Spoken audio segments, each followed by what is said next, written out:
Welcome back in here to Live Now from Fox. I am Andy Mack. Let's turn now our attention to the war in Israel, the war in Gaza, as new developments, as we're learning that, of course, Israel has cut off aid to Gaza in an effort to pressure Hamas to accept a new ceasefire proposal. I do want to put up a post from the New York Post as we're discussing this, as Israel faced sharp criticism as it stopped the entry of all food and other supplies into Gaza on Sunday and warned of additional consequences for Hamas if a fragile ceasefire isn't extended.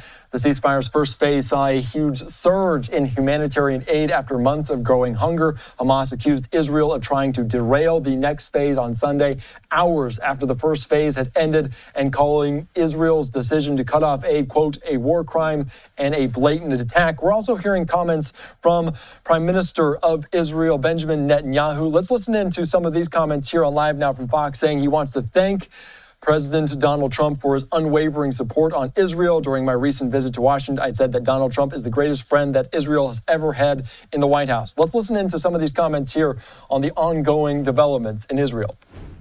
Thank President Trump for his unwavering support for Israel. During my recent visit to Washington, I said that Donald Trump is the greatest friend that Israel has ever had in the White House. And President Trump shows that friendship each and every day. He has shown it through his visionary plan for Gaza. This is a plan which Israel fully supports. He's shown it by sending us all the munitions that were being held up.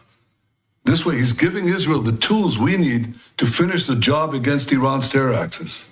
And he has shown it by fully backing Israel and putting the pressure to release the hostages where it truly belongs, on Hamas.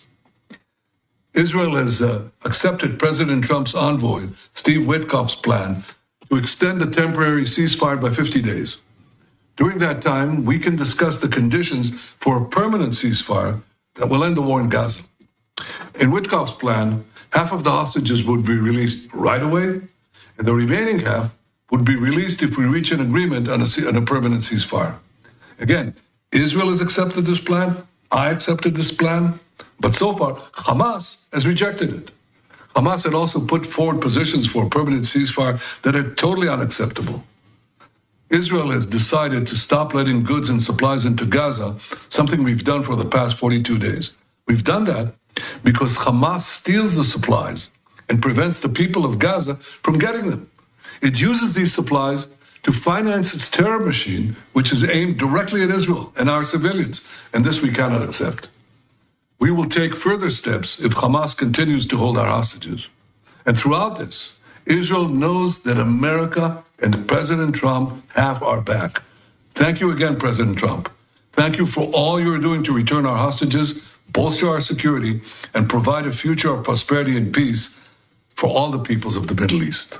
All right, that was just a statement there from Netanyahu as Israel cuts off aid to Gaza to pressure Hamas on another ceasefire deal. And of course, you heard there some of the framework of this. I do want to put up another post here on Live Now from Fox saying NSC spokesperson Brian Hughes tells the Jerusalem Post, quote, we will support their decision on the next stage, given Hamas has indicated it is no longer interested in negotiated ceasefire. Let's bring to the conversation right now to learn more about this, Director of Foreign Policy with JINSA, Jonathan Ruhe.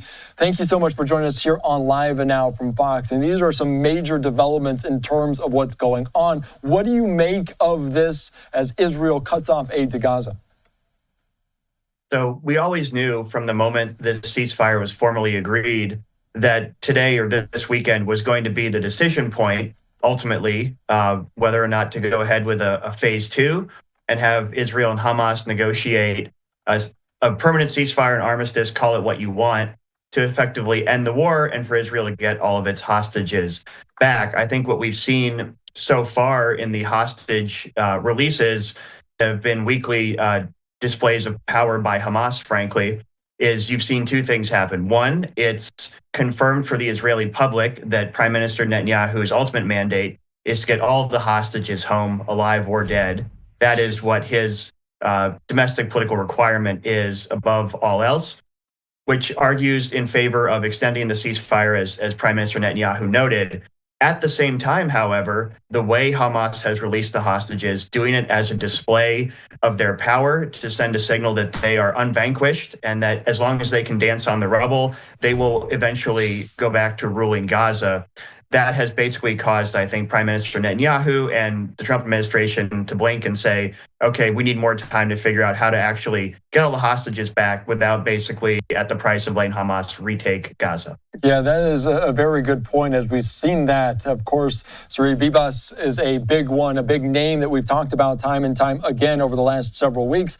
Are we back to square one in terms of this ceasefire? Phase one wrapped up on Saturday. Are we back to the beginning? I think it's fair to say that phase two was actually supposed to have been, the negotiations for it were already supposed to have started, but I think it points to a larger, more intractable problem, which is there are no really good solutions on the table for what to do with Gaza. Obviously, President Trump's, shall we say, provocative idea of relocating Gazans voluntarily and rebuilding the Strip as something completely different, I think reflects the need for outside the box thinking, whether or not you agree with the merits of Trump's proposal as such.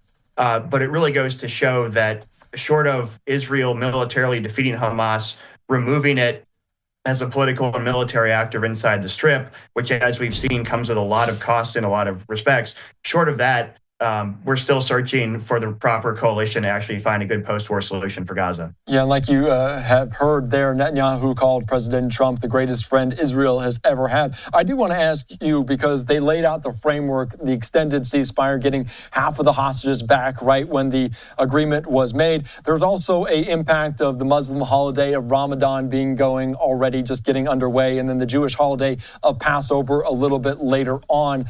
Is that in the framework at all if a ceasefire negotiation is underway, the kind of awareness that these two events are taking place?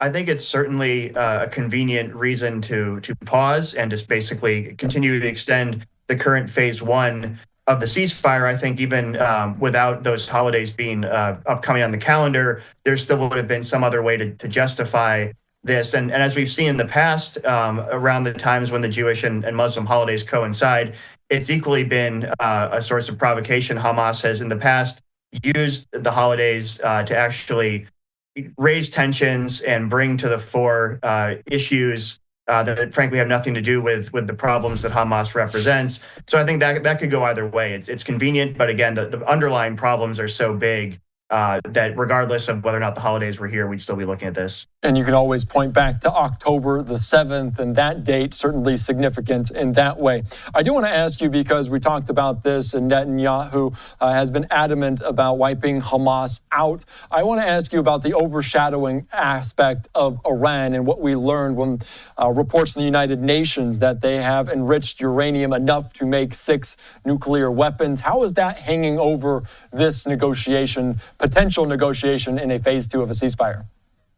Yeah, I think it's the elephant in the room because right now, if you're Netanyahu, if you're Israel, the prospect of restarting operations against Hamas, while they may ultimately indeed be necessary, are a real drain on attention and resources right now from the fact that, as you mentioned, Iran's nuclear progress continues to the point now where it's really push is really coming to shove if you're an Israeli decision maker about whether you gear up to address the Iran nuclear threat militarily. And then that means directly that you have to coordinate with the United States, not only because at this point, Iran's nuclear program is so advanced that it's questionable if Israel can deal with major damage by itself. You need to coordinate with the United States militarily. But also, as we've heard from President Trump, he would like to get back into negotiations with Iran, and that's sort of a zero-sum trade-off with military options. And again, if you're the Trump administration and you want to see the Gaza ceasefire prolonged, that's also another diplomatic consideration that Israel has to coordinate with them. So I think, right now Iran is the major problem. And interestingly enough, you mentioned October 7th. one of the reasons that the Israeli security establishment, frankly, failed to notice the looming threat coming out of Gaza then is because they were so focused on dealing with the Iran nuclear problem at that time, too. Yeah, that is a good point to look back and note that as well. I do want to ask you, because there is conversations about the United States and Israel being on the same page. Is there any daylight between those two, the President Trump administration and Israel, in terms of how they want to handle Iran with sanctions or whatnot? That's the million-dollar question. I think there is some potential daylight that could really start to peek out if the Trump administration does pursue negotiations, because as we've seen already, Iran is doing everything it can to basically drag its feet, run out the clock, because there is the potential, it expires this October, to reinstate very stringent UN sanctions on Iran's nuclear weapons program. That's going to require the United States to work with a lot of our partners to set that in motion. We'll need to do that soon. But at the same time, if you're the Israelis, your clock is frankly ticking much more quickly, because if Iran can indeed break out to a bomb, that's a more direct threat to you than frankly it is to the United States, as bad as it would be for us. I don't think those clocks are entirely synced yet. And I think that's something that still behooves both Prime Minister Netanyahu and the Israeli security establishment, but also the Trump administration, to indeed ensure there's no daylight there.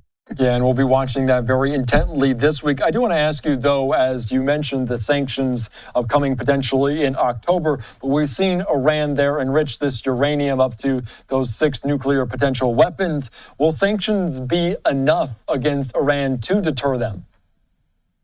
No, they are a necessary part of deterring and constraining Iran's ability to build out its nuclear weapons program, especially because it's cooperating much more rigorously with countries like Russia across the board on its military and nuclear capabilities. What's ultimately going to stop Iran from deciding to break out one way or another is the clear and combined threat of military force from the United States and Israel. The Iranian regime, for as reckless and destabilizing as it often is, they do understand the clear logic of deterrence whenever they are actually confronted with it. The only problem is the United States and Israel have yet to reliably close ranks, show no daylight, and confront Iran with that threat. Sometimes it's just Israel, sometimes it's just the United States, sometimes it's neither, and now is the time for it to be both. Yeah, that is a very good point. Jonathan, anything else that you'd like to add? Because there are so many points in terms of the war in Gaza, with those Israelis withholding aid, and also now the Iran question that continues to overshadow all of this. Anything else that you would like to add before I let you go? I think there's just even the even bigger elephant in the room behind all of this is the bipartisan U.S. pursuit of Israel-Saudi normalization, which October 7th was meant to delay and frankly derail. And I give a lot of credit to both the Trump administration and its predecessor for keeping that going, trying to ensure we get Israeli-Saudi normalization. And as we've heard from all of America's partners around the region, not just Israel, Iran getting a nuclear weapon would frankly undermine perceptions of U.S. leadership that's needed to secure that, and all the benefits that would come, that would truly be transformational for the region if you were to get Israeli-Saudi normalization. So that's the even bigger picture behind all of this. All right, there's our continued context within it, because there are just so many little pieces to this puzzle that we try to fit together. Jonathan Ruhe with JINSA, I appreciate your time, your perspective. Thanks for joining us here on Live Now.